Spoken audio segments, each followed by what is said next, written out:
Olá, hoje eu vou falar com vocês sobre o projeto integrador do módulo 3, sobre o Programa de Prevenções de Riscos Ambientais do PPRA. Uma das primeiras coisas que foi solicitado para fazer foi a APR, né, Análise Preliminar de Risco, uma maçadeira espiral. Essa maçadeira, conforme está dizendo no projeto de vocês, ela vai ser adquirida. Então, por isso que vai ser feita uma análise preliminar de riscos. Ela não foi adquirida, ela não existe no local. Mas, como já tem a previsão de compra dela, nós vamos nos precaver, né? E já vamos nos antecipar, verificar aquilo que pode ser resolvido antecipadamente quando essa máquina chegar. A gente já está com as devidas medidas adotadas para trabalhar com ela. Bom, foi dado um modelo de planilha para vocês seguirem, que é esse modelo aqui. E o que foi observado nas correções que foram feitas? Um dos itens que foi observado é que nessa parte aqui, ó, de avaliação de risco, tá? Essas três categorias aqui. Eu vi planilhas onde estava escrito assim, ó, não se aplica. Não tem não se aplica nesses três colunas aqui, tá? Essas três colunas, se você identificou o risco, elas se aplicam sim, ok? Então, aqui, né, eu coloquei aqui, ó, né, esses três colunas aqui, não tem essa questão do não se aplica. Se você identificou um risco, você vai ver a frequência com que esse risco acontece, a severidade do dano causado por esse risco. E aí vai fazer a categorização desse risco, ok? Então, aqui a gente tem a análise da severidade. Ali atrás eu tinha falando sobre fratura, né? Fratura de ossos. E aí eu vou analisar essa fratura, né? Ele falava de dedos, fratura de ossos, dedos, mãos e pés. Eu vou avaliar a severidade disso. Essa fratura é o quê? Então, vamos lá. Aqui a gente tem desprezível, sem danos significantes ao equipamento, à propriedade do meio ambiente. Aqui com a pessoa, não ocorre lesões, mortes funcionários de terceiros ou pessoas. O máximo que pode ocorrer são casos, primeiro socorro, tratamento médico menor. Bom, aqui tem essa análise. Eu não vou me prender nessa análise porque eu já fiz um vídeo falando dessa análise. Então eu peço que vocês vejam esse vídeo falando dessa análise, ok? Mesma coisa aqui, análise de probabilidade, a chance desse risco acontecer. Qual a probabilidade? Ele está presente todo dia, ele acontece, sei lá, quando é feita a manutenção da máquina, ele acontece, quando que ele pode acontecer? Também tem um vídeo falando só sobre isso e categoria de risco também. Então assistam o vídeo falando sobre isso, ok? Para vocês verificarem como que faz essa categorização. A outra coisa que eu percebi é que foi enviado um documento, um link, na verdade, para vocês acessarem esse documento aqui, que era um relatório de avaliação de conformidade da máquina, dessa máquina fictícia ali que a gente estava adquirindo. Nesse relatório tem várias informações. E essas informações, elas não são a base única para a gente fazer a PR, mas elas devem ser consultadas, tá? Então, vocês precisam analisar os dados que tem nessa avaliação. Então, eu coloquei aqui, né? Alguns desses riscos são resolvidos pelo próprio fabricante, tá? Com a instalação de dispositivos de segurança. No entanto, outros riscos precisam ser resolvidos por quem adquiriu a máquina. Aí aqui um exemplo, gente. Olha só, na linha 1 aqui, ó. Vamos analisar essa linha aqui. Nessa tabela, então, que vocês vão tirar nesse relatório aqui, tá? Que tá lá disponível o link para vocês baixarem. Vocês vão ver várias informações e aqui tem, olha só. Arranjo físico, né? Instalação. E nós temos aqui, né, que tem que seguir as instruções do fabricante e que essa questão do arranjo físico e instalação, ele pode acontecer aqui, olha, fratura leve de osso, dedo das mãos, dedo dos pés. E aqui a gente tem aqui a ação, ó, nos locais de instalação de máquinas e equipamentos, aqui, tá? Ah, as áreas de circulação devem ser devidamente demarcadas em conformidade com as normas técnicas oficiais. Ou seja, eu preciso ter um espaço adequado para instalar essa máquina. Então, isso é já uma das ações que eu tenho que ter, né? Não vou esperar a máquina chegar lá e aí vou instalar em qualquer local. Não, eu tenho que ter um local apropriado.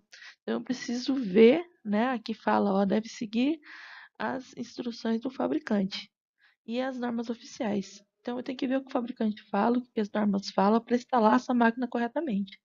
Senão, eu corro o risco de ter fraturas de ossos, tá? De dedos da mão e dos pés. Então, isso aqui é um risco, ok? É referente à minha máquina. E tem outros riscos que vocês vão encontrar aqui. Alguns desses riscos, a própria empresa da máquina, ela já solucionou, né? Colocando dispositivos de segurança. Mas tem outros que precisa que quem adquiriu a máquina tome as devidas precauções, como é o caso, então, da instalação, de ter um local adequado para instalar essa máquina, aqui o caso também, ó, da higiene e limpeza da máquina, vocês vão ver que também tem os riscos, tá? E tem outros aqui, eu peguei só um pedaço da tabela. Então, vocês precisam analisar aqui, tá? Os elementos que a gente tem nessa tabela e que não foram solucionados pela fabricante da máquina. Então, tem algumas coisas que quem adquire a máquina precisa tomar medidas. E isso deve constar na nossa APR, né? Porque assim, quando eu já estou sabendo de tudo que eu preciso saber sobre os riscos dessa máquina e o que que eu tenho que tomar. Então, fiquem atentos a isso, olhem o material que foi mandado, tá? Como eu falei, vocês não vão encontrar todos os riscos nessa tabela, mas vocês vão encontrar vários. Então, outra etapa que a gente tem para PRA é sobre o reconhecimento dos riscos, ok? Dentro dos reconhecimentos dos riscos, é uma exigência feita pela NR9, tá?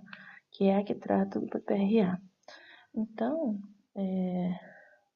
para fazer esse reconhecimento, tem vários itens que a norma pede para que sejam levantados, ok? Então, não são itens aleatórios. A norma exige que a gente levante uma determinada quantidade de itens, né, para fazer esse reconhecimento dos riscos existentes, tá?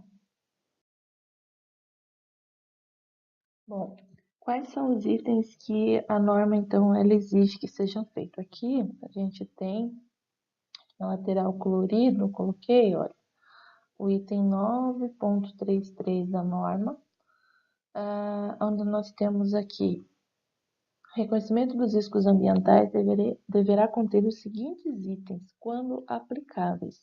Né? Então, às vezes, aí sim vai ter situações que você não vai encontrar algumas situações, aí vai colocar não aplicável. Então, aqui, primeiro, a identificação. E aqui eu coloquei um modelinho que a gente passou para vocês de avaliação qualitativa, né, do reconhecimento dos riscos. Fui colocando aqui aonde que está esses itens aqui, tá bom? Então, aqui, identificação do risco, né? Então, nós temos aqui, ó, letra A, tá? Você vai dizer, né, se é um risco físico, químico, biológico, você vai dizer qual agente, então você vai dizer, é ruído, é vibração, é calor, é poeira, o que é o agente. Então, você vai identificar esse risco. Na letra B aqui, a gente tem a determinação e localização das possíveis fontes geradoras. Então, aqui nós temos, ó, letra B aqui, tá? Fonte geradora, na proximidade com máquinas. Por que que é importante a gente saber a localização e as possíveis fontes? Porque quando a gente pensar em medidas de proteção, né, eu vou agir nessas fontes. Se aqui está a fonte que gera o problema, que gera o agente risco, então muitas vezes as ações que eu vou tomar vão ser nessas fontes. Por isso é importante eu saber que fontes são essas. Depois eu vou verificar se essa fonte eu vou conseguir substituir ela. Às vezes uma máquina ruidosa, posso substituir por uma menos ruidosa. Ou talvez eu vou eu vou trocar essa máquina, eu vou então isolar essa máquina, colocá-la no isolamento acústico. Então, eu vou verificar, às vezes a fonte geradora é a matéria-prima que está sendo trabalhada é a que gera, por exemplo, o vapor ou a neblina, né? Um elemento químico que seja prejudicial à saúde. Então, eu sabendo que a fonte geradora dessa matéria-prima, eu vou verificar, será que não existe uma matéria-prima que atenda a minha necessidade sem gerar esse risco? Tá? Então é importante eu colocar qual que é a fonte geradora, né, desse agente de risco, tá? Assim como a localização dela. A letra C aqui, desculpa, risquei. A identificação das possíveis trajetórias e dos meios de propagação dos agentes no ambiente de trabalho. Aí nós temos aqui a letra C, ó, meio de propagação pelo ar. Então, eu saber por onde se propaga depende da situação. Às vezes, um agente biológico é pelo contato. Eu preciso entrar em contato com o agente químico que tem lá, mas é o contato com aquele agente que vai causar o dano. Se é o contato, a forma de prevenção é diferente do que se o meio de propagação é pelo ar, né? Então, vamos pensar no agente químico. Se é pelo contato com o agente químico, sei lá, um óleo, uma graxa, a proteção vai ser na pele. Já se é pelo ar, vai ser alguma medida de proteção respiratória, uma proteção coletiva, sistema de ventilação por exaustor ou diluidora, ou o próprio EPI, algum respirador. Então, eu saber o meio de propagação é importante para depois, quando eu for tomar as medidas, eu saber quais medidas tomar, né? Onde que eu tenho que intervir, né? É, é, é, é o ar que está contaminado? É algum líquido, né, algum efluente que está contaminado, a pessoa entra em contato? O que é isso? Isso vai determinar, então, depois, né, quando eu for tomar as medidas de proteção, de correção, a forma de prevenir, tá? Assim como a trajetória. Muitas vezes eu posso intervir na trajetória. É o ar contaminado que sai do ambiente e vai até o outro ambiente. Então, às vezes, o agente está sendo gerado em um outro ambiente e ele se desloca pelo ar e vai até aquela sala, aquele ambiente. Então, eu poderia agir na trajetória, eu poderia impedir que esse ar contaminado vá até trabalhadores de outro setor, por exemplo. Tá? Ainda, a gente tem aqui a letra D, identificação das funções e determinação do número de trabalhadores expostos. Né? Então, eu preciso saber sempre quais trabalhadores estão sujeitos aqui, estão expostos ao risco. E aí, é importante lembrar aqui, né, que muitas vezes esse risco, ele pode estar atingindo não somente o trabalhador que está lidando diretamente ali com a fonte geradora, por exemplo, como outros trabalhadores que estão ao redor. Então, por exemplo, dentro do risco físico, né? O ruído, o calor, a radiação, tanto ionizante como não ionizante, são agentes, né? Que eles podem contaminar a pessoa que está trabalhando com aquilo, como pessoas que estão próximas, né? Então, são a uma determinada distância podem ser atingidos por esse agente, né?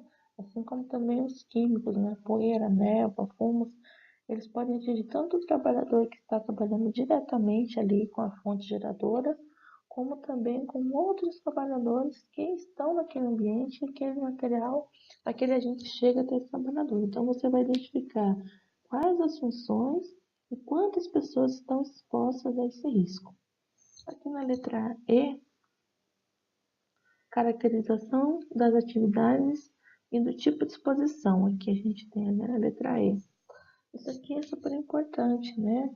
Saber caracterizar a atividade e que tipo de exposição. É o tempo todo a pessoa fica, é contínua essa exposição, é intermitente, é esporádico, é só lá de vez em quando que esse risco acontece. tá? Porque um dos elementos que a gente vai verificar depois, né, e vai dizer se a gente, inclusive, pode, né, causar algum dano à saúde do trabalhador, é o tempo que ele fica exposto ao risco. Tá? Então, por isso que é importante determinar, né, se esse risco é o tempo todo, ele fica exposto a esse ruído o tempo inteiro. Não, é só algumas horas do dia. Não, é só uma vez na semana. Então, é preciso determinar quanto tempo a pessoa fica exposta a esse risco, ok? Letra F. Obtenção de dados existentes na empresa, indicativos de possível comprometimento com a saúde decorrente do trabalho. Então, vocês podem verificar, fazer levantamento, inclusive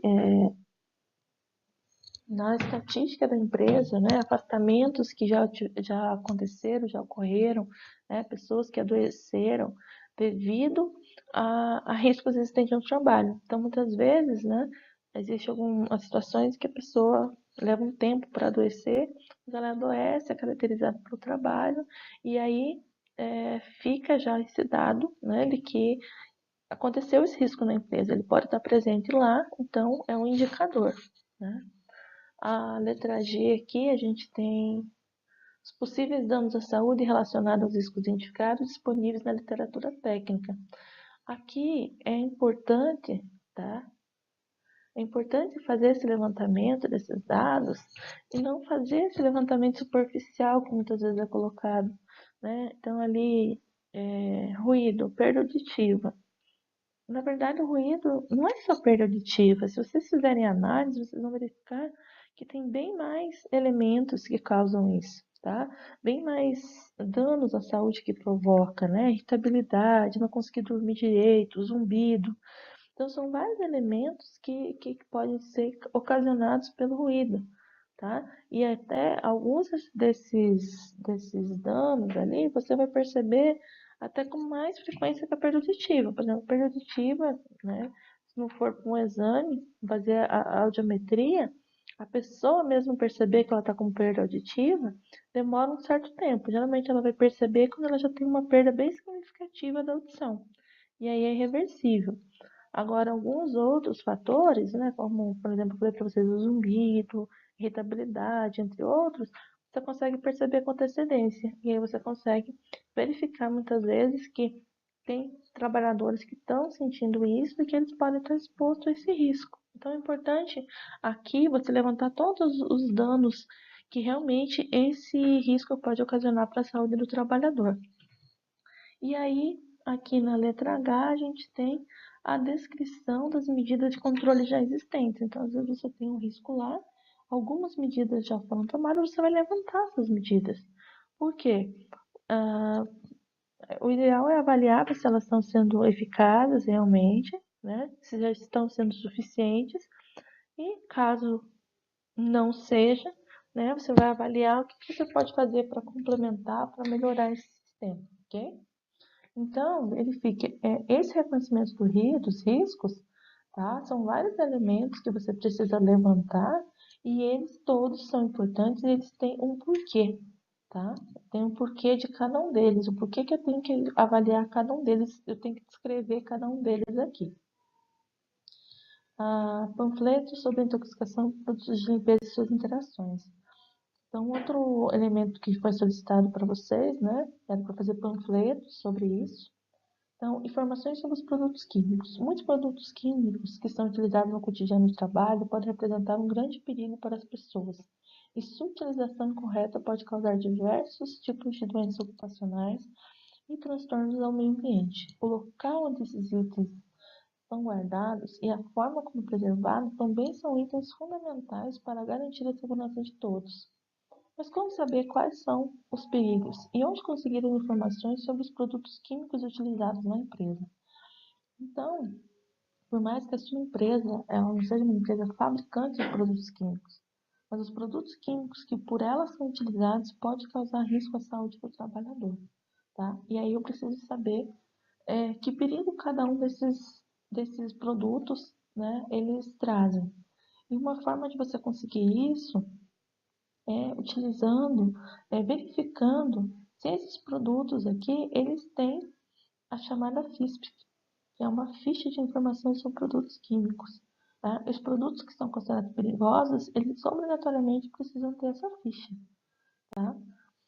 Que é essa aqui, então, ó, a FISP, tá? Ficha de informação de segurança de produtos químicos, tá? Então, todos os produtos perigosos, eles têm essa ficha, ok? Nessa ficha, você vai encontrar informações aqui, né? Relacionadas, olha só, à segurança, à saúde do meio ambiente, e transmite, né, dessa maneira, conhecimento sobre o produto, recomendações sobre medidas de proteção e ação em situação de emergência. Então, é importantíssimo que você verifique os produtos químicos que são utilizados na empresa, que você acesse a ficha de cada um deles para você verificar realmente, né, essas informações, porque é muito importante. Você consegue ter acesso a essa ficha pela internet mesmo, né? Então, assim, apesar de não ser o meio único de disponibilidade, mas na internet geralmente você consegue a ficha desses produtos, tá? E aí você vai verificar, né, que tem mais informações no rótulo dos produtos, você encontra informações, mas a ficha ela vai ter mais informações ainda, tá? Então, ela leva em consideração várias situações, no caso, por exemplo, de derramar, no caso de incêndio, de armazenamento, ela traz todas as informações necessárias para o correto manuseio e armazenamento desses produtos, tá? Então, é super importante que vocês tenham conhecimento das fichas essas FISP, tá? De todos os produtos químicos que são utilizados na sua empresa.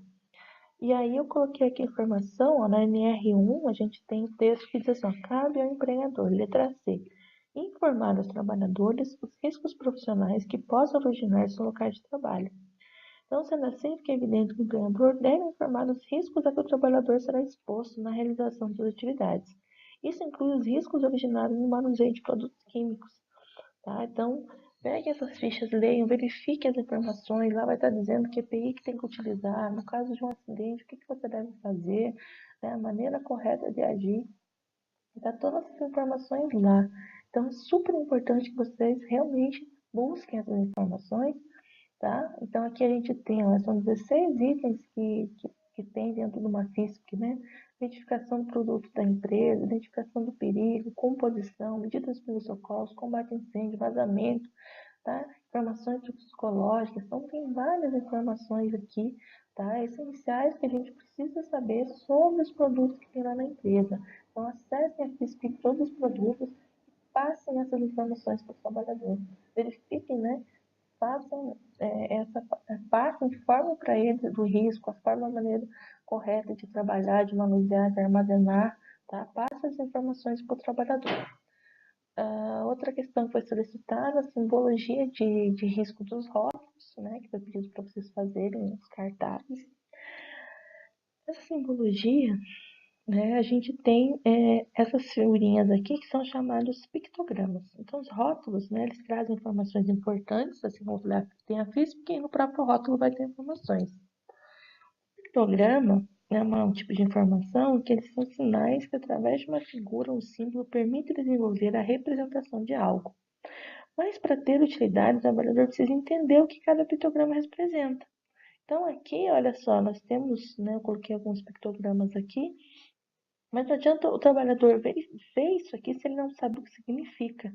Por isso que foi pedido para vocês, né, com uma das ações, já que a gente tem os produtos químicos lá na empresa que são trabalhados para a limpeza, que vocês informem os nossos trabalhadores o que os pictogramas representam. Então, quando ele olhar a embalagem, ele já sabe se tem risco de incêndio, de explosão, se ele tem risco do quê, né? Para a saúde, ele é tóxico, ele é corrosivo, o que ele faz? Tá? Então não adianta ter o pictograma se você não sabe o que é. Por isso que foi solicitado que vocês fizessem um cartaz informando os nossos trabalhadores, tá? O que os pictogramas representam, porque assim que eles olham os produtos que eles trabalham, eles saibam identificar esses riscos. Avaliação quantitativa. Gente, aqui na quantitativa, tá? Vocês fizeram já a medição. Então, assim, algumas coisas que foi verificado, que é importante vocês se atentarem quando vocês forem fazer uma avaliação quantitativa. Então, aqui do ruído, né?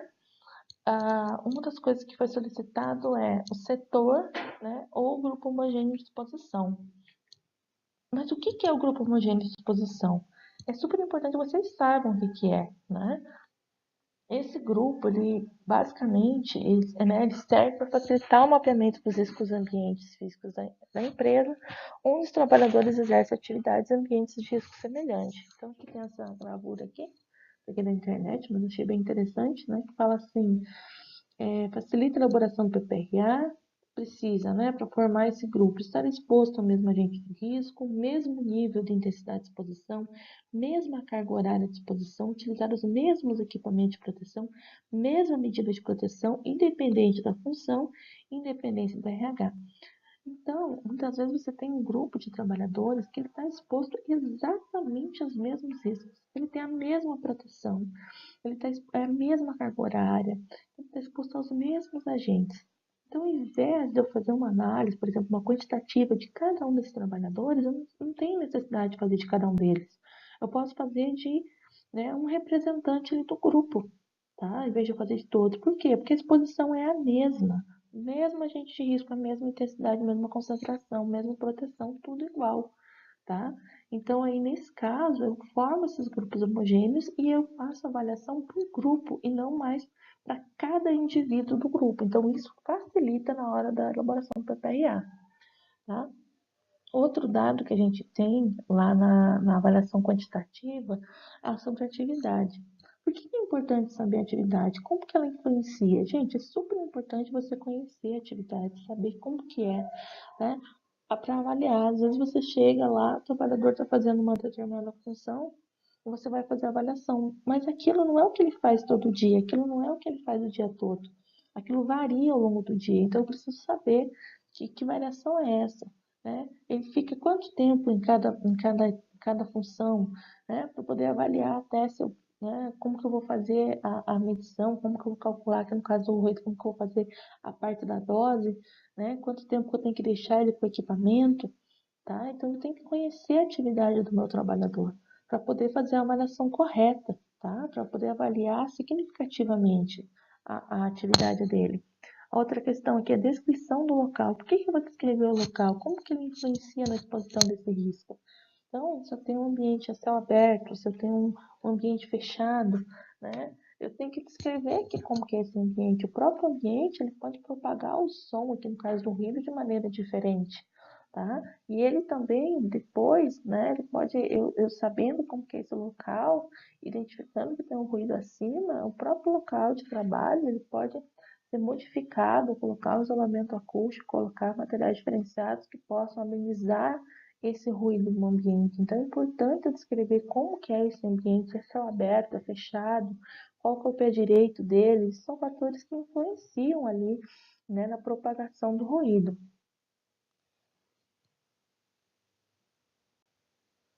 Aí sobre o limite de tolerância, aqui no quadro que a gente tem, né, limite de tolerância e também aqui o tempo de exposição. Esses dados aqui a gente vai encontrar na NR15, no anexo 1 da NR15. Então, você vai pegar esses dados lá da NR, né? Então, dependendo do tempo que a pessoa fica exposta, então, por exemplo, a pessoa trabalha, jornada de trabalho 8 horas diárias. Não, ela trabalha 6 horas diárias. Então, dependendo do tempo que ela fica exposta, eu tenho um limite de tolerância, né, que eu vou preencher aqui, tá? Então, eles estão interligados esses dois dados aqui, ok? Então, lá na NR15, tá? No anexo 1 da NR15, a gente tem aqui limite de tolerância, tá? Então, veja bem, para 8 horas, o nível de ruído, o limite de tolerância são 85 decibéis.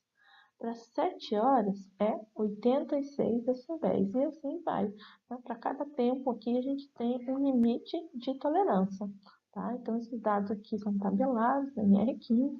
Você também tem uma tabela diferenciada que é da NHO 01, que também trata da exposição ao ruído, tá? A gente tem uma tabela diferente lá. A parte começa com 85 decibéis 8 horas, depois ela muda um pouquinho, mas esse é assunto para uma outra aula, tá? Mas é importante saber, de onde que eu pego o limite de tolerância? Então, eu pego aqui, tá? Em R15, anexo 1, e eu, conforme a carga horária, tá? Tempo que a pessoa fica exposta àquele ruído, eu tenho qual que é o limite permitido. A outra informação que eu tenho é sobre a dose, não é? Bom, a dose é aquilo que vai ser calculado no local de trabalho. Qual que é a dose de ruído que a pessoa está exposta? Essa dose, ela vai retratar, né, os diferentes níveis de ruído que a pessoa fica exposta ao longo do dia e o tempo que ela fica em cada um. Então, o cálculo da dose é utilizado essa formulazinha aqui, onde você vai, né, fazer essa divisão, vai fazer essa continha aqui, né, e você vai considerar, então, o ruído que a pessoa, né, o que ela fica exposto, tá? Você vai considerar o ruído que ela fica exposto, o tempo que ela fica exposto também, tá? Então, você vai fazer as considerações aqui e, vai chegar na dose. Se esse valor que você encontrar for até 1, significa que está dentro do limite de tolerância. Valores acima de 1 significa que extrapolou, ou seja, ela passou a dose permitida, tá? Então, qualquer número acima de 1 significa que ela está acima da dose permitida. Então, é considerado uma atividade insalubre, tá ok? Aqui, LAVG, tá? É também assunto para uma outra aula, mas ele vai ser o valor médio, né? Então, assim, qual que seria, como eu falei, geralmente a pessoa não fica exposta a um único ruído. Ao longo do dia tem uma variação, esse ruído vai variando ao longo do dia. E aí é feito o cálculo da dose, né? O LAVG, ele vai pegar e fazer uma média, né? Ou seja, digamos que tenha dado uma dose aqui 1,xx. Aí ele vai pegar esse 1,xx e vai transformar num valor em decibéis. Por exemplo, equivale a uma exposição de 8 horas a 88 decibéis. Então, a soma de todos aqueles ruídos e tempos que ela ficou exposta ao longo do dia seria a mesma coisa que ela ficasse 8 horas a 88 decibéis. Então, isso aqui é o LAVC.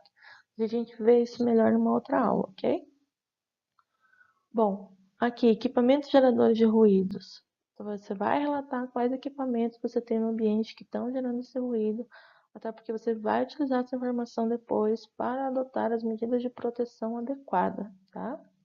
Equipamento utilizado. Qual a marca e modelo do equipamento que utilizei para fazer o levantamento de dados? E como configurar o equipamento? Gente, aqui, né, muita gente simplesmente colocando dosímetro, decibelímetro. Não é só você colocar o nome do equipamento, né, dosímetro, decibelímetro. É mais, você tem que colocar todas as informações desse aparelho, tá? Qual que é a marca, o modelo, o fabricante, qual foi a última vez que foi feita a calibragem desse equipamento, né? Tem que ver se ele tá dentro do prazo, tá? Essas informações são super relevantes. Isso aqui é um documento que você está fazendo, tá? Isso aqui é muito sério. Esse programa aqui é muito sério, tá? Desse programa que você está fazendo, depende, nessa etapa aqui, por exemplo, né, do ruído, de uma pessoa ficar surda. Imagina você tá sua vida lá e de repente você perde a audição, você não consegue mais conversar no telefone direito, você não consegue conversar com seu filho direito. Isso vai influenciar muito na vida da pessoa, então tem que levar isso aqui muito a sério, tá? Esse documento aqui é muito, muito sério mesmo. Então tem que levar a sério, preencher essas informações, tá? De acordo com os quadros, de acordo com as normas, tá? Colocar todas as informações aqui do equipamento, tá? Como que foi feito, ok? Não é simplesmente colocar de qualquer jeito, não. Colocar decibelímetro, pronto, não. Quero saber qual a marca, qual o modelo que você utilizou, quando foi feita a calibragem, tá? Precisa de todas as informações. E como configurar o equipamento? Bom, isso você vai encontrar na própria norma, gente, tá? Então não é chegar, pegar o aparelho e começar a fazer a medição. Não é assim, tá? Existem informações que você precisa configurar o equipamento, tá? Então lá na NR15 você encontra as informações. Então, exemplo aqui, ó. É ruído contínuo intermitente ou é impacto? Primeira coisa, eu tenho que saber que tipo de ruído que eu estou indo lá fazer a medição. Contínuo intermitente ou impacto? Se é contínuo intermitente, eu tenho uma configuração, tá? Se é impacto, eu tenho outra configuração, tá? Eu tenho outra configuração. Então, se é contínuo intermitente, eu vou usar circuito de resposta lenta slow, tá? E eu vou usar a curva de circuito de compensação A. Se Se eu estou usando o impacto, tá? Eu vou usar circuito de resposta FAST e o circuito de compensação C, tá? Então, independente se é um decibelímetro ou um dosímetro, essas informações eu preciso saber para configurar meu equipamento e tirar a medida correta, ok? Isso está lá na NR15. Então, tem que ler a norma antes. Não dá para você chegar a fazer uma medição sem ter lido a norma, sem saber como configurar o aparelho de maneira correta, ok? Outra coisa, se eu estiver usando um dosímetro, outra informação importante que eu tenho que seguir é aqui, ó, sobre o nível de incremento, tá? Ah, o que é nível de incremento? Outra aula a gente vê mais detalhado. Mas, o que eu preciso saber aqui nesse momento agora? Que para a NR15 o nível de incremento é 5. Para a NHO, o nível de incremento é 3. E eu preciso passar essas informações para o meu aparelho, para o meu equipamento, tá? Eu preciso configurar ele com essas informações, assim com essas informações aqui de cima, para que ele faça o trabalho adequadamente. Então, às vezes a pessoa pensa, um dosímetro, maravilha, já calcula a dose, já me dá todo o resultado. Sim, ele faz isso, mas ele faz isso se você configurar ele adequadamente. Ele não faz nada sozinho, você tem que passar as informações para ele. Você precisa configurar ele adequadamente para ele te dar o resultado adequado, tá? E isso você encontra onde? Você encontra lendo as normas. Então você precisa ler NR15, você precisa ler NHO, tá? A NHO, a NR15, ela te passa esses dados aqui que eu te passei aqui em cima, tá? E a tabela com limite de tolerância. Agora, aonde que eu coloco o equipamento, qual o local adequado para fazer a medição, tá? Essa questão, esses itens você vai encontrar na NHO. Você precisa ler a NHO para poder fazer uma medição adequada, ok? Mesma coisa acontece com o calor. Você precisa ler a norma, você precisa ler e entender para você poder fazer uma medição adequada. Não tem como você chegar no local para fazer uma medição se você não leu as normas. Se você não leu o anexo 3 da NR15, se você não leu a norma de higiene ocupacional número 06 da Fundacentro, tá? Porque lá você tem as informações, qual que é, aonde que eu coloco o equipamento, como que eu considero que o equipamento está pronto para fazer a medição, o tempo que eu tenho que esperar para o equipamento ficar adequado para fazer a medição. Aonde que eu encontro informações?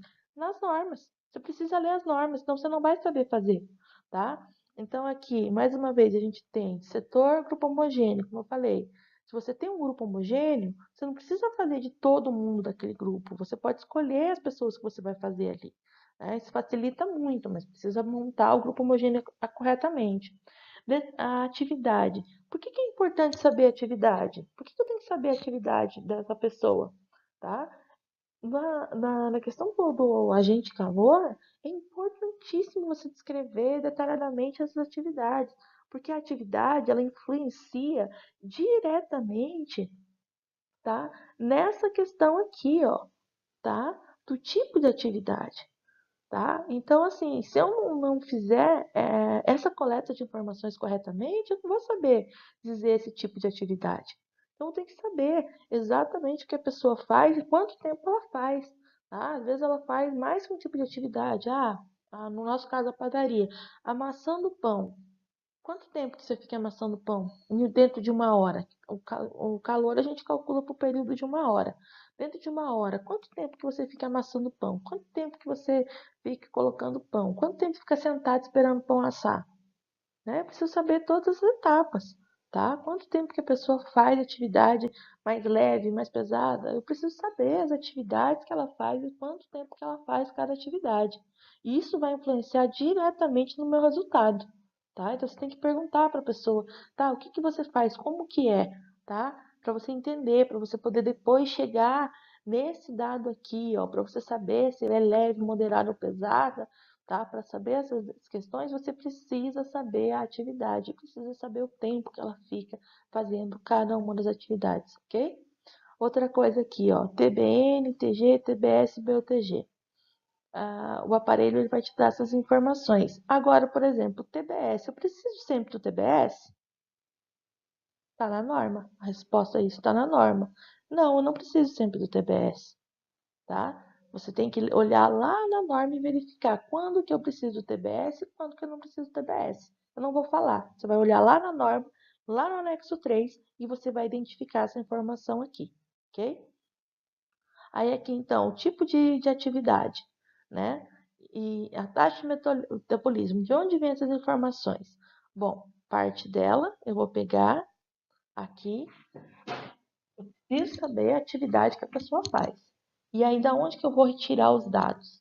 Bom, eu vou retirar os dados aqui, olha. A gente tem anexo 3 NR15, tá? O quadro número 3, aonde que eu vou dizer, eu vi pessoas simplesmente escrevendo leve, moderado ou pesado na tabela. E aí quando eu perguntei, de onde que você tirou essa informação? Ah, eu acho que é. Não tem eu acho que é. Nós estamos fazendo uma análise quantitativa, um trabalho sério, um trabalho que envolve doenças, um trabalho que envolve gerar insalubridade ou não. Eu não posso ir no meu achômetro, eu tenho que ir na certeza. Eu tenho que ir, se eu tenho dados tabelados, é da tabela que eu vou pegar esses dados. Eu vou avaliar. Aí eu vou avaliar a atividade, as atividades que a pessoa faz. Tá? Então, se esse trabalho que ela faz é considerado pesado, eu vou comparar aqui, tá? Com o que está nessa tabela. E aí sim eu vou dizer se o trabalho é leve, é moderado ou é pesado. Tá? Então, é baseado no que eu levantei, ok? Lá, o que eu levantei, e também os dados que eu levantei lá do meu trabalhador e na tabela. Vou cruzar os dados aqui e vou identificar se é leve, moderado ou pesado, ok?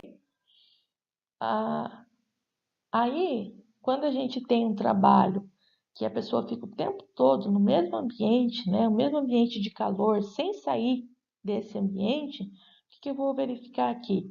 Eu identifiquei no quadro anterior se é leve, moderado ou pesado, tá? Aqui, tá? Eu tenho o IBUTG máximo para cada situação.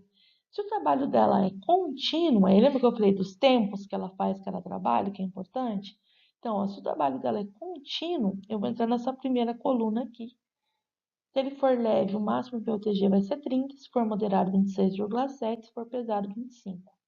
Não, ela faz um trabalho pesado, mas tem um trabalho que ela faz leve, né? E aí, digamos que seja aqui, 45 minutos de trabalho pesado, 15 minutos desse descanso, que pode ser também considerado um trabalhozinho leve que ela faz lá. Aí, olha só, eu tenho outro faixa de BUTG, tá? Então, essa aqui, tá? Aqui eu vou tirar a informação do IBUTG máximo, lá do quadro que eu preciso, nos casos em que, aqui, ó, regime de trabalho intermitente com descanso no próprio local de trabalho, ou seja, ela fica naquele ambiente quente o tempo inteiro, tá? E quando a gente tem regime de trabalho intermitente com período de descanso em outro local de descanso, ou seja, ela não fica naquele ambiente quente o tempo todo. Digamos que ela trabalha abastecendo uma fornalha. Ela não fica do lado da fornalha o tempo inteiro. Ela vai abastecer a fornalha e depois ela sai, vai fazer alguma outra coisa ou vai descansar.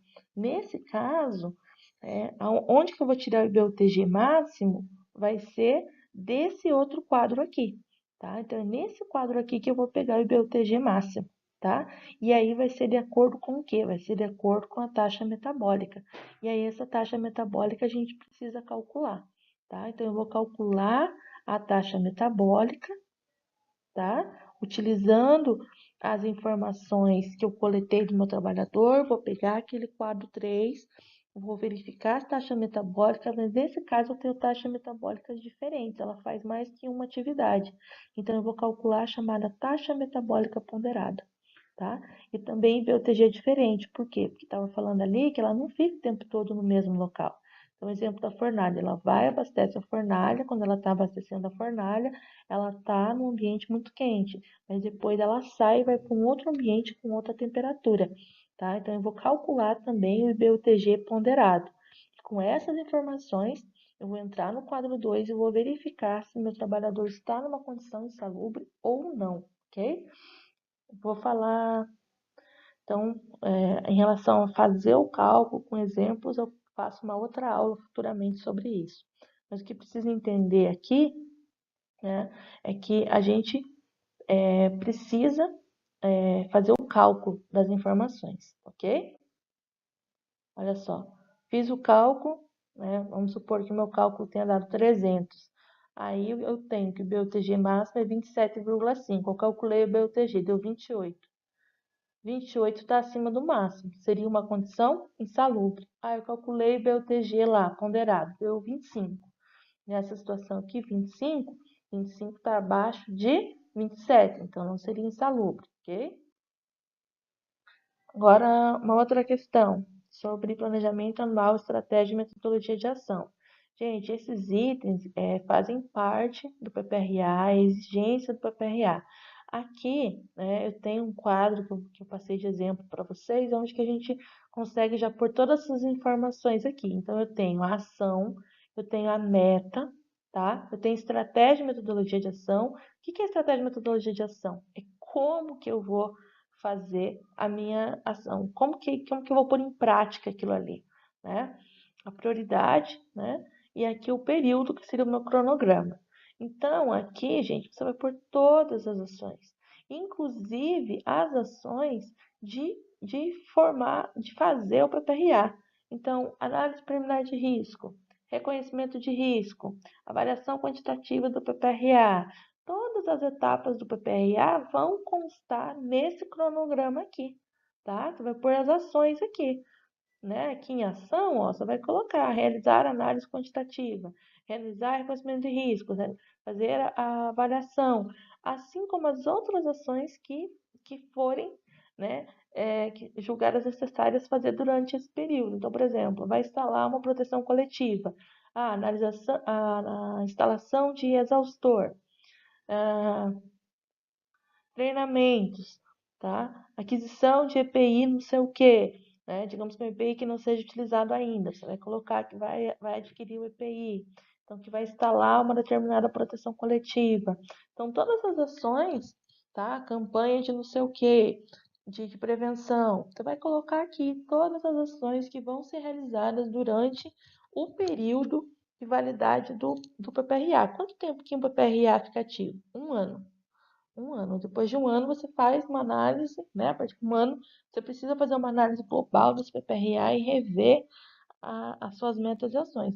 Então, você vai colocar todas as ações aqui que vão ser realizadas pelo período de 1 ano aqui, tá? E vai assinalar quando que vai ser feito cada coisa. Quando que vai ser feito cada ação do seu PPRA, tá? Porque o PPRA, ele não é um documento simplesmente, ele é formado por um documento base. Mas o PPRA, o nome já diz, é um programa, ele é ação, tá? Então, são as ações, aqui você vai colocar todas as ações que você vai realizar durante esse período de 1 ano, incluindo as ações de própria elaboração do PPRA, ok? Checklist. Gente, eu passei um checklist para vocês, tá? Foi disponibilizado esse checklist para a conferência. Neles vocês vão encontrar todos os itens obrigatórios que o PRA deve ter, assim como alguns exemplos. Tá? Então, vocês precisam ler os materiais que foram passados para vocês, vocês precisam consultar esse material, ok?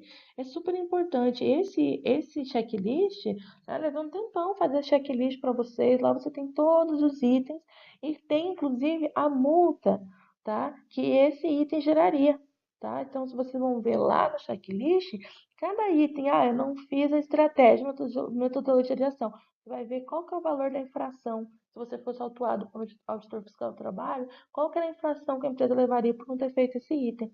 E tem um exemplo, tá? Lá tem exemplos para vocês se guiarem. Então, é importante vocês lerem o material de apoio que foi disponibilizado para vocês, ok? Uma outra informação que foi solicitada para vocês fazerem, né, é sobre o cálculo, taxa de frequência, taxa de gravidade dos acidentes que ocorreram na empresa, né? Aonde vocês vão conseguir esses dados? O que vocês vão fazer? Vocês vão utilizar a NBR 14280, tá? E aí, outra coisa, vocês precisam ler, a gente deu um documento para vocês do projeto integrador, lá tem informações, leiam as informações que foram passadas lá para vocês, tá? Então, o item 7 lá está dizendo, né, que uma das atividades, né, é o quadro resumo de acidentes NBR 14280, página 83. Vocês vão fazer o preenchimento do quadro com os dados que a gente passou para vocês de acidentes.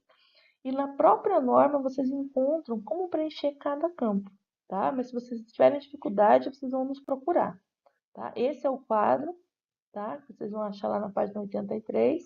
E vocês vão preencher todos esses dados para vocês chegarem aqui no final com a taxa de acidentes e a taxa de frequência, ok?